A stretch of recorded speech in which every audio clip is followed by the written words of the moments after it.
Iran supreme నేత మొక్తజా కొమైనీ ఆరోగ్యానికి సంబంధించి తాజాగా సంచలన విషయాలను ఇంటర్నేషనల్ మీడియా ప్రొజెక్ట్ చేస్తోంది.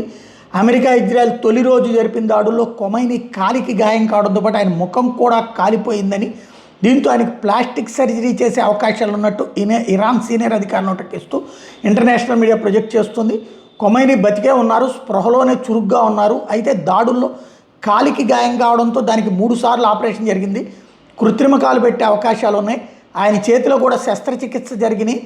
ఇప్పుడు దాని పరిస్థితి మెరుగుపడింది. చెయ్యిది దాడులో కొమైనీ ముఖం, పెదవులు కూడా తీవ్రంగా కాలిపోయినాయి. ఆయన మాట్లాడడం కూడా కష్టంగా ఉంది. ఈ క్రమంలోనే ఆయనకి ప్లాస్టిక్ సర్జరీ చేసే అవకాశాలు ఉన్నాయని ఈ కథనాలు చెప్తున్నాయి.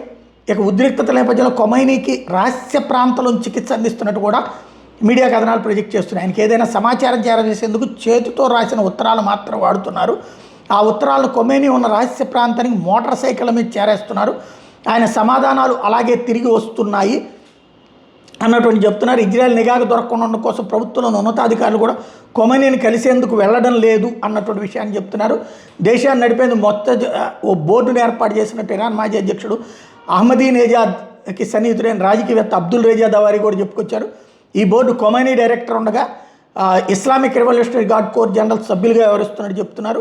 వాళ్ళ సలహాలు, మార్గదర్శకాలపైనే కొమైనీ ఎక్కువగా ఆధారపడుతున్నారని చెప్పుకొచ్చారు. యుద్ధం, దౌత్య ప్రయత్నాలు, జాతీయ భద్రత విషయాల్లో వాళ్ళు సమిష్టిగా నిర్ణయాలు తీసుకుంటున్నారు అన్నటువంటిది సంచలనాత్మకమైనటువంటి సరికొత్త నిజం.